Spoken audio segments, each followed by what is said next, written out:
Qué privilegio entrar a pertenecer en este grupo de eso que para mí es muy importante en este país, la memoria. La memoria para las nuevas generaciones, la memoria que queden de testimonios. Y me siento pues privilegiado de ser uno de ellos, pero ver la gente que ha estado antes en esto pues me llena de una alegría muy grande de poder compartir y de alguna manera pues contribuir a lo que es esa construcción, ese compromiso que tenemos con este país de construirlo, de hacerlo cada día mejor, y en eso estamos. Así que muy agradecido, hermano.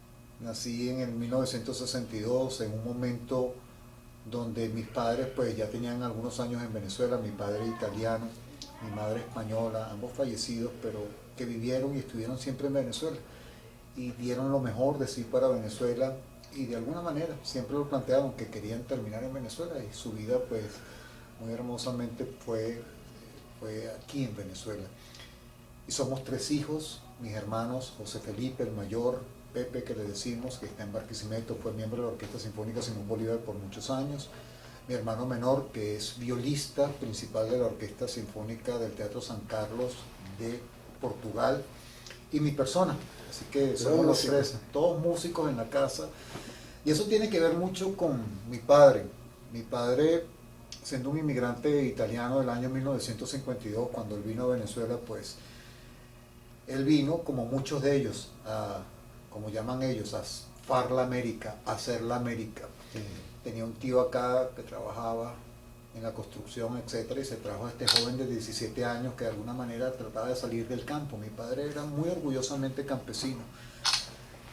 Y bueno, estuvo acá y bueno, estuvo en Caracas, un tiempo en Valencia, después conoció a esta dama española que es mi madre en Valencia, se casaron y fueron a vivir en Barquisimeto para empezar a trabajar, para hacer su hogar y todo.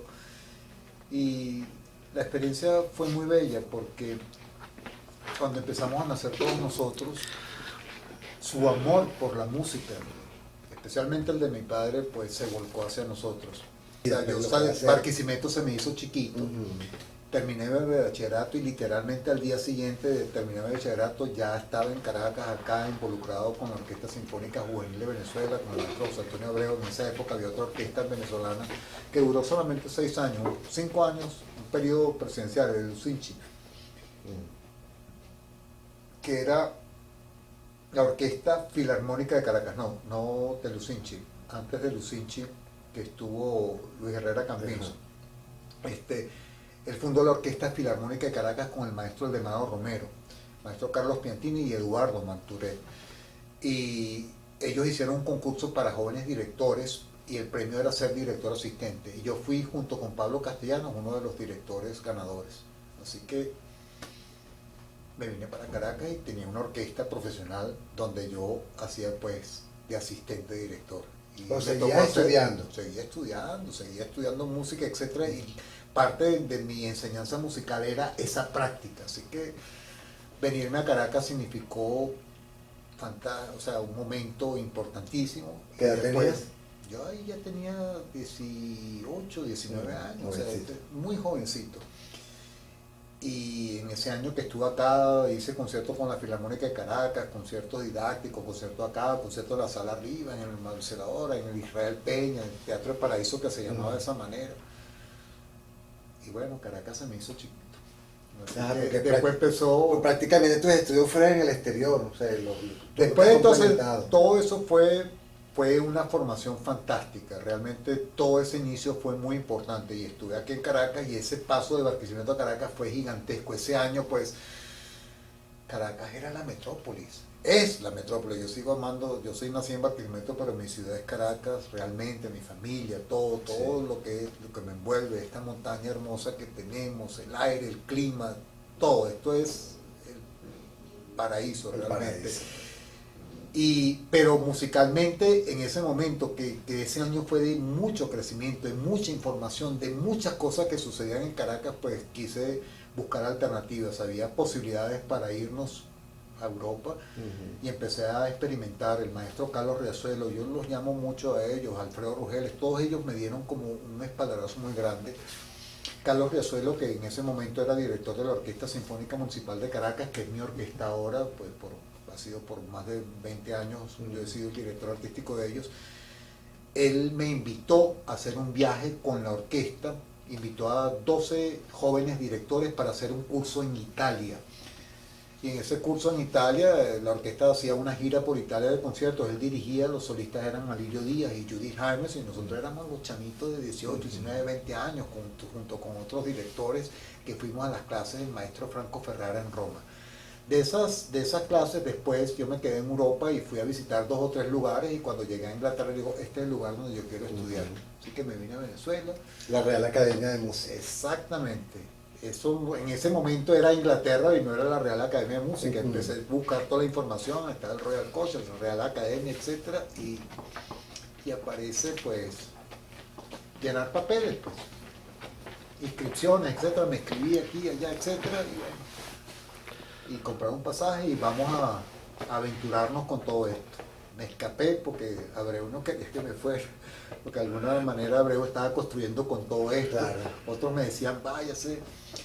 Y bueno, joven de 18 años, el mundo se me hizo, Caracas se me hizo chiquito, imagínate. Este era mi lugar, pero quería el mundo y se me planteó fui a audicionar y aprender inglés porque realmente tenía un idioma, y bueno, las cosas fueron buenas. Recuerdo ese día, pues, porque son esas cosas que a las nuevas generaciones tienen que saber de alguna manera.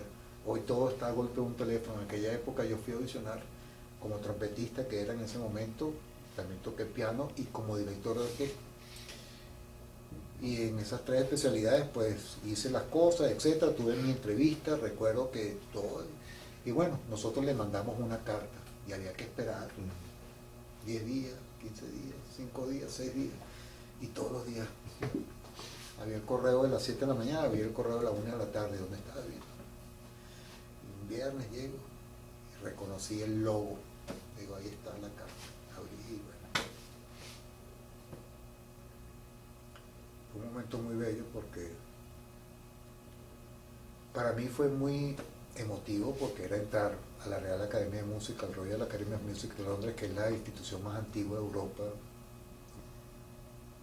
Y fíjate que hay otras escuelas en Inglaterra, está el Royal College, que también pudo haber sido muy bueno, estaba el de Manchester también, estaba la escuela de Viena. Carlos Piantini, que era director de la Filarmónica, me dice, vete para Viena. A mí me dio un poco de miedo porque si hablaba mal inglés, imagínate tú, el alemán era desconocido, entonces era... Pero no, a mí Inglaterra me llenó mucho. Y como que me llevó al lugar donde era, pues yo entré en esa academia, no solamente hice el grado, sino el posgrado, estuve casi 7 años. ¿Quiénes fueron más o menos tus maestros? Mi maestro, eso es, esa pregunta es muy interesante porque eso cambió la vida también para mí, porque yo entro en ese lugar y había el maestro, y ese maestro era un hombre ya mayor que ese era su último año y se jubiló. Así que todo el curso comenzó como de nuevo, con un nuevo sistema de 3 maestros. Y era el principal, que de hecho ahorita me va a ver con él, mantenía una relación muy bella, y mi mentor mayor, que se llama George Hurst, que murió hace unos 6 años, él fue como mi gurú, pues de alguna manera me adoptó, tanto que cuando yo terminé mi grado y mi posgrado, que decidí venir a Venezuela,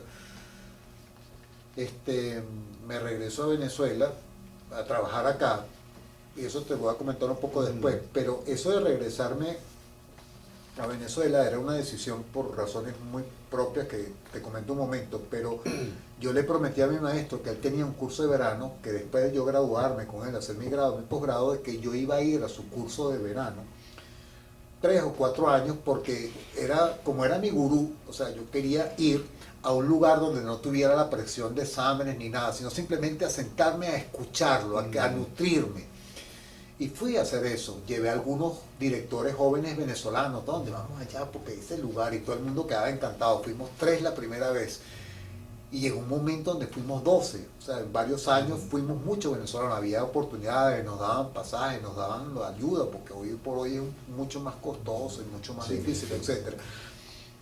En ese lugar yo regresé, creé una relación con mi maestro. Después de ir 3 años, él me dice, el año que viene, digo, bueno, yo siempre que pueda voy a estar acá, porque además yo le llevaba mis videos para que él los viera, y teníamos una relación muy bonita, y estaba aprendiendo sin la presión, ya yo me había graduado, simplemente era como refrescarme en alguien que tú crees como tú. Me dijo, el año que viene eran 4 profesores, uno de ellos no puede venir, tú puedes ser asistente. Digo, sí, me encantaría. Así que empecé a trabajar de asistente 4, después de asistente 3, después de asistente 2, y mi maestro murió, y cuando murió, él dejó dicho pues de que quien se encargaba del curso soy yo. Bravo conmigo, pero cuando vine le toqué la puerta, aquí estoy José Antonio, ¿qué hago? Y pum, y me puso en un lugar donde, de nuevo, la vida me puso en ese lugar donde pude crear la Orquesta Sinfónica Gran Mariscal de Ayacucho. Y entonces vine y fíjate, no es que te digo que no me equivoqué, la vida me puso en este país donde yo empecé a trabajar con la Orquesta Sinfónica Venezuela.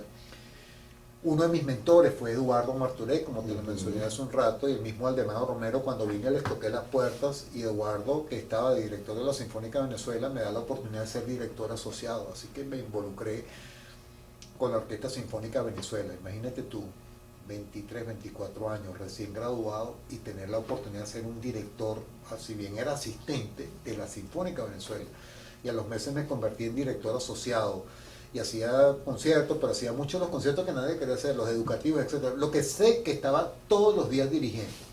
Cuando me hablas de asociado, ¿qué es como? Es un director, está el director titular. Ajá. Y el director asociado hace una cantidad menor de conciertos. Después está el asistente, que es como una especie de todero. Como el tuyo, que es Daniel Gil. Exacto. Daniel fue mi director asistente hasta hace poco, y ahora es director asociado. Entonces yo hago la gran mayoría de los conciertos, y por decirte, los conciertos más importantes, pero él hace una cantidad importante de conciertos. Y después el asistente que tenemos también hace, como te digo, todero. Lleva para allá, poca allá. O sea, uno aprende, como me decía la hermana de Aldemaro Romero, Rosalía Romero, el recoge cables. Pues tú haces películas, pero tiene que haber alguien que recoja los cables. Bueno, uno aprende, exacto, uno aprende esa profesión así. Yo la aprendí de esa manera, con grandes maestros, la Sinfónica de Venezuela, grandes profesores, Eduardo, el mismo Aldemaro, José Antonio por acá. Empecé a trabajar con la Simón Bolívar, empecé a trabajar en la Rinconada, se fusionó la Rinconada con San Agustín, nació la Orquesta Sinfónica Gran Mariscal de Ayacucho, que fue mi gran primer proyecto. Aquí están los discos, aquí están 3 de esos discos, de 12 que hicimos, y luego están los de la Sinfónica Municipal de Caracas. O sea, Venezuela me dio la oportunidad de trabajar a 4 o 5 kilómetros de mi casa a un primer nivel. ¿Por qué fue la primera vez que te paras frente a una orquesta? ¿Qué fue lo primero que si te acuerdas, que dirigiste? Que si no, que se me acuerda. Además tiene una coyuntura bien interesante. Lo hice el 23 de marzo de 1977. El 24 de marzo de 1977, 24. Que esos son como unos 40 y pico de años antes de que naciera mi hija. Ese mismo día, y yo lo tengo enmarcado en mi casa, la primera página de la partitura, la serenata de Mozart, la pequeña música nocturna, el primer movimiento. Esa fue la primera cosa que hice. Y recuerdo eso, y ahí tengo el programito de mano, que lo dirigí en un galpón en Acarigua, que recuerdo que hacía mucho calor, pero esa fue la primera vez que me dio la Orquesta Sinfónica de Lara. Eso es lo que yo quería. Por primera vez. Eso es lo que yo quería, y tenía una batuta de verdad que me habían comprado de madera, etcétera, porque yo tocaba trompeta, tocaba bastante piano, etcétera, y eso eran mis instrumentos, pero la vida me puso ahí, y como te digo, no desaproveché eso. En Barquisimeto, Felipe Iscaray, caroreño, querido amigo, director de orquesta, hermano del alma, en un concierto de la Orquesta Sinfónica de Lara, después que hicimos una gira, él me dio la primera oportunidad con una orquesta ya mejor, pues ya éramos más grandes, en un concierto en el auditorio de Bárbula, en Valencia. Un auditorio hermoso que sé que estaba bien, ahora creo que está un poco venido a menos, pero lo estaban tratando y ahí yo dirigí la primera obra, me dio una obertura Egmont de Beethoven, en un concierto que tocaba Alirio Díaz, de solista, y ya él dirigía a Alirio Díaz, y dirigía la Quinta Sinfonía de Beethoven, y esa fue mi primera oportunidad. De eso obviamente tengo fotos. Después en Inglaterra tuve muchas oportunidades en la academia, y una de las cosas que debo decir, de nuevo, un privilegio en la vida, porque uno se puede graduar pero no consigue, ¿no? Yo empecé a trabajar acá, y desde el día 1 que empecé a trabajar en Venezuela, han pasado de eso, desde el año 87 que yo regresé, 97, 2007, 30 y pico de años, etcétera, desde el día 1 realmente. El momento donde dejé más de dirigir fue en la época de la pandemia, si no, gracias a Dios, siempre he tenido años. Exactamente. Hola, en esos estudios académicos, me imagino que había unas reglas para la dirección orquestal. Más o menos, háblame de eso, de las reglas de una dirección orquestal. Es todo un estudio de la técnica, de la gestualidad. Uno estudia una gestualidad de cómo... Eso es muy personal. No, hay una base teórica, hay un marco teórico, Sí, claro. una cosa como de cómo marcar los tiempos, etcétera. Y entonces uno aprende como esas bases, eso es una rutina, es una disciplina. De hecho, yo ahorita la voy a enseñar. Tan buena es esa rutina que yo la enseño. Y cuando la voy a enseñar, como me preocupo hacerla muy bien, cuando regreso a dirigir la orquesta después de esos cursos, los músicos se dan cuenta, le has venido porque estás clarito, no estás desordenado. ¿Por qué? Porque uno ha hecho la disciplina. Y esa disciplina son la manera de movernos, de cómo marcar la música a 3, a 4, Pero maestro, etc. ese movimiento es igual para todos los... El básico. Exacto, los directores. El básico. Mujer, en este caso. Exacto, todos tenemos como Ok. una base. Y después entonces cada quien desarrolla su propia manera. O sea, tú estudias la estructura, es como... Como una plantilla. Exacto, de alguna manera tú escribes un artículo de periódico, Ujú. cosa que veo que los nuevos estudiantes de comunicación social todos se van por audiovisual, nadie quiere ser Sí, periodista sí. de periódico. No. Eso, tú escribes un artículo de periódico, a ti te enseñan cómo tiene que ser el encabezado, cómo es esto, ¿Qué, cómo lo cuándo, otro, dónde, etcétera. cómo, por qué? Y después, cuando tú lo haces, tú ya le pones como tu sello personal.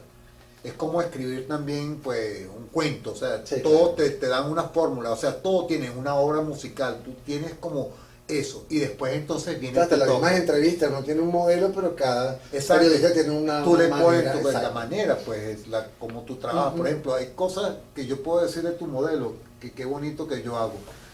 Yo no escribo jamás con bolígrafo, yo cargo mi lápiz todo el tiempo, yo soy del lápiz todo el tiempo. Yo Y no lo paso al computador hacia una mano. Exacto, yo no puedo leer, los músicos ahorita están todos con un iPad, lo tengo en la casa, pero eso es como, mi recurso es el papel, yo necesito el papel, ese tipo de cosas, y el lápiz, mi agendita y todo, y tengo un teléfono muy bueno donde puedo, no. Ajá. Entonces uno aprende como esas cosas y Ok. le das después, y así es la música. En los instrumentos también, tú aprendes a tocar, pero después hay una cosa que tú desarrollas tu propio sonido, Pero tu propia Rodolfo, manera. Ajá. los músicos, Ajá. ¿cómo saben ellos? Porque ok, está la maqueta, ¿no? En Exacto. esa maqueta tiene que estar clara, y sobre esa maqueta tú haces las variaciones, pero si la maqueta no está clara, Ok. ellos no te entienden. Ok. O sea, tú tienes que darle como, si tú haces un artículo y tienes esto y le cambias las cosas, entonces como que está desordenado y no Sí. se ve profesional. Eso lo ven también los músicos cuando tú no Ok. tienes esa disciplina. Nosotros estamos al servicio de los grandes maestros. Eso es. ¿Cómo es tu preparación, Rodolfo? Es encontrar Sí, bueno, primero tengo una base teórica de estudio de solfeo, Exacto. teoría, todo ese tipo de cosas, pero ahora, por ejemplo, yo voy a dirigir la semana que viene, ponte tú, la séptima sinfonía de Beethoven, que gracias a Dios la he hecho varias veces, etcétera. Simplemente repaso mis partituras, marco los compases, cuántos son, aquí hago este gesto, aquí hago esta cosa, aquí es fuerte, aquí es piano, aquí es rápido, aquí es lento, etcétera. Lo voy marcando y esa es mi partitura. Y ya queda como marcada, o si es una partitura antigua ya está marcada, pero si es una obra nueva completamente, empiezo a ver, una partitura es un máster. Entonces en ese máster tú tienes, ponte tú, 100 instrumentistas, en esa partitura está lo que toca cada músico. Ahí está la flauta, el oboe, el clarinete, el fagote, la trompeta, el violín, el piano, etcétera, etcétera. Entonces tú vas pasando las páginas. Cada músico tiene su parte. Yo tengo todas las partes de todos los músicos. Entonces tú aprendes a leer todo como el global de todos y vas marcando la música como va, si la música es lenta, si la música es rápida, si la música es fuerte. Entonces todas esas variantes, etcétera, depende del tipo, si la música es de Beethoven, de Tchaikovsky, de Castellano, de Gurupío, etcétera. Tú vas como haciendo todo eso. Y después eso es un trabajo intelectual donde después tú agarras tu librito, te pones enfrente a la orquesta y todo eso lo traduces en gestos.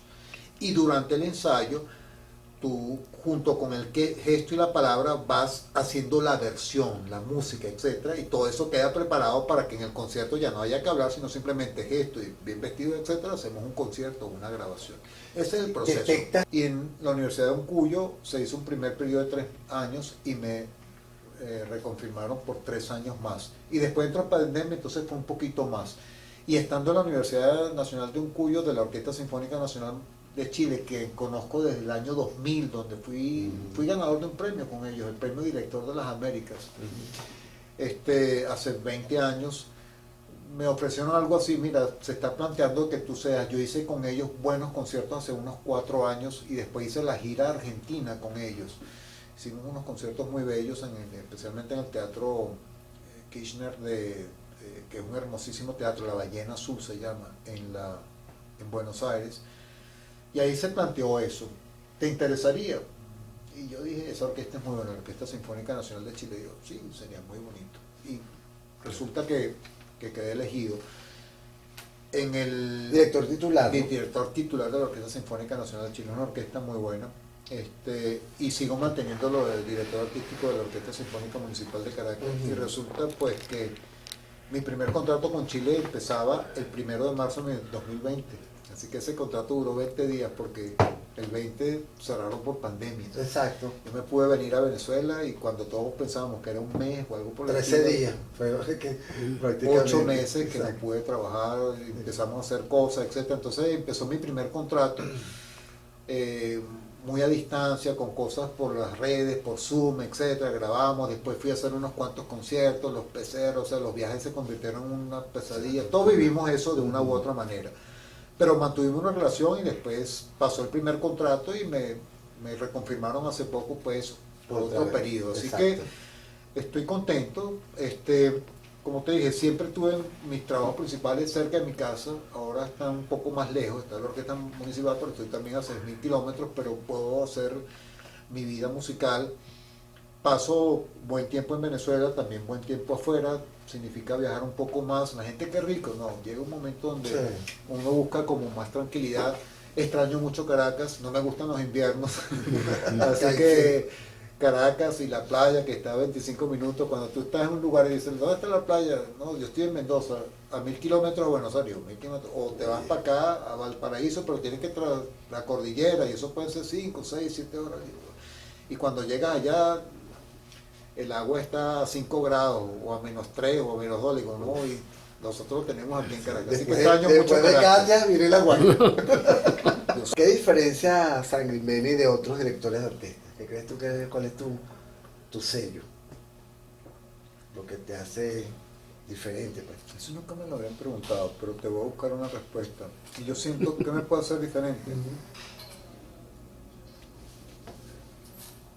No, es que aparte. Difícil la respuesta. Trato de ser que en mi profesión,